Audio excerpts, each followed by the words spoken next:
This is gonna be a bit of a weird video because I'm just gonna be staring at the camera for 10 minutes.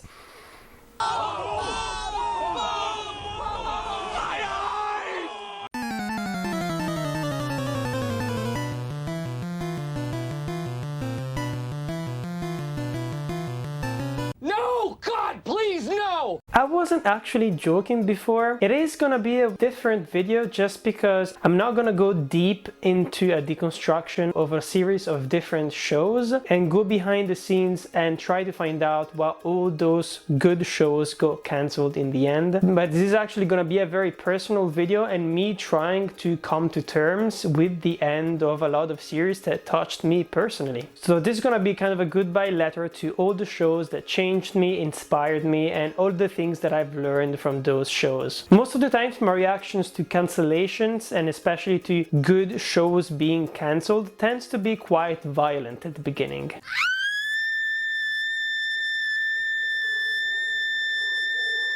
Especially because there is so much garbage out there is so much garbage being put at cinema, there is so much garbage on streaming services as well. There is an incredible amount of mediocrity out there. And I'm always so incredibly touched when good TV series get cancelled as well. And most of the times I don't understand why. Kind of miss being physical. Now, too bad. You're a fairy. And there is no particular reason for it. Today I'm gonna be specifically talking about Netflix, and as we know, Netflix has this weird thing where they never push the series beyond their 3 or 4 seasons. Maybe the easiest explanation would have to be related to marketing, would have to be related to ratings, to maybe the fact that Hello, I like money. they are noticing that some series get less and less people involved and subscribing to Netflix the longer they are. And it is a very political kind of choice. It is not a narrative choice, but today I want to give it a bit of a different spin because I finished to watch Atypical, the last season of Atypical, a couple of days ago. And I had this weird realization when it comes to TV series and how they get cancelled. Because if you think back about series that were created in the early 2000s, if you think about series like Dexter, Smallville, Pretty Little Liars, Lost, Supernatural, and all those kind of series, they all share the same problem. It's that they were too long and they were cancelled too long, to the point that either characters started acting in ways that went against their personality and the way that they were written in the previous seasons, or you had incredibly weird things happening within the last seasons themselves that completely destroyed the suspension of disbelief that we had as fans. And by this point I've gained that kind of deeper understanding. I've been enlightened by this kind of weird knowledge.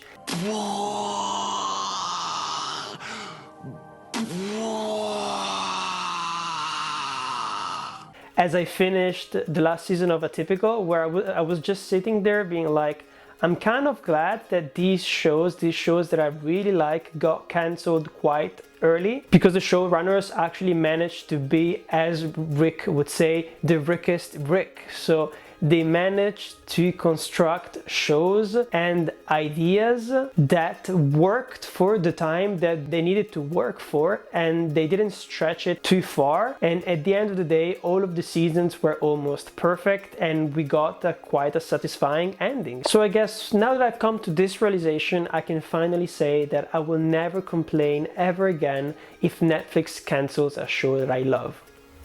And that sounds completely dumb. That's definitely not gonna happen, right? And now we're gonna go straight into those series that I was talking about before. The first one is gonna be the series I'm Not Okay With This, which got just 1 season. Dear Sydney, we don't know each other very well. 1 season, 7 episodes of 20 minutes or so, and 1 crazy cliffhanger. I loved you mostly because you were played by Sophia Lillis, who is a national treasure, but we had some great times. I mostly loved the fact that you were a show that allowed teenage girls to express their anger and not feel ashamed of it. There aren't a lot of shows and films about women's rage, and this was a great breath of fresh air. Thank you for blowing up my mind.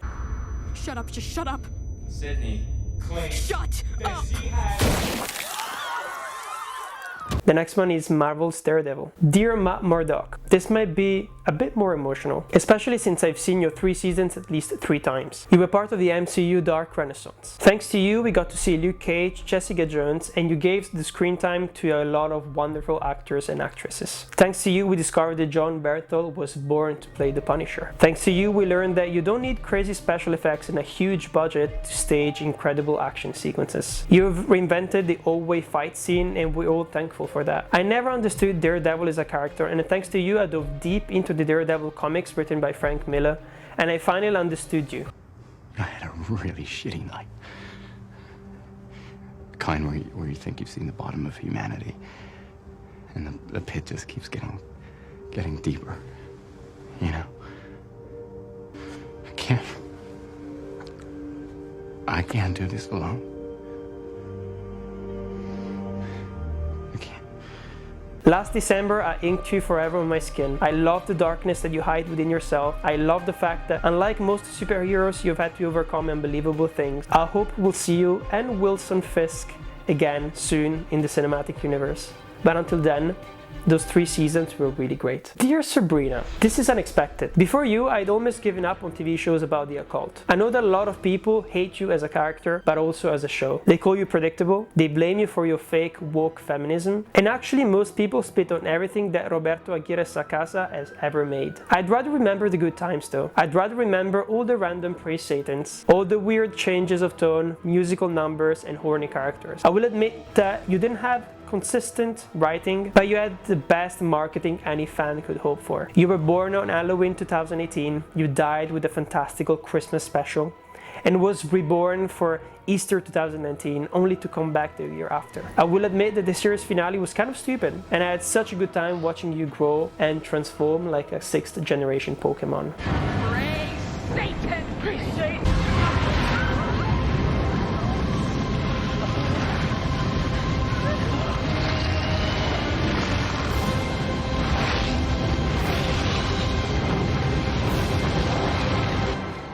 P.S. Kiernan Shipka truly is the queen of hell. I'm making a music video. It's called Pinot Noir, an ode to black penis. Classy. Dear Kimmy, you're really weird. I binged your show like a madman. There aren't a lot of people out there who are as brave as you when it comes to being truly themselves. You told me that it's okay to never grow up. You told me that it's okay being weird and that it's also okay to never figure everything out. You told me that life can be fun if you stop overthinking everything. You also taught me that trauma doesn't have to define you and that you can choose when on the contrary, it does. Dear Bojack, this is gonna be hard to say because you saved my life. You were born in 2014. I was in my 2nd year of university. I wasn't doing well, but the worst was yet to happen. I will admit that I've been through my fair share of self-destructive behavior. I saw you destroy yourself, destroy others. I saw you change your perspective on life only for it to come back at you and bite you in the ass and destroy all of your good work. From you, I learned about taking responsibilities for the pain that you can cause to others, even when you didn't mean it in the first place. But I think that the hardest lessons that I learned with you is that no one will wait for you to grow up and mature into a stable person. Family, friends, their lives still keep going without you. No one will come and save you, but the harshest truth is that no one can actually save you. I hope that today you're doing well and that you're not missing out on life anymore.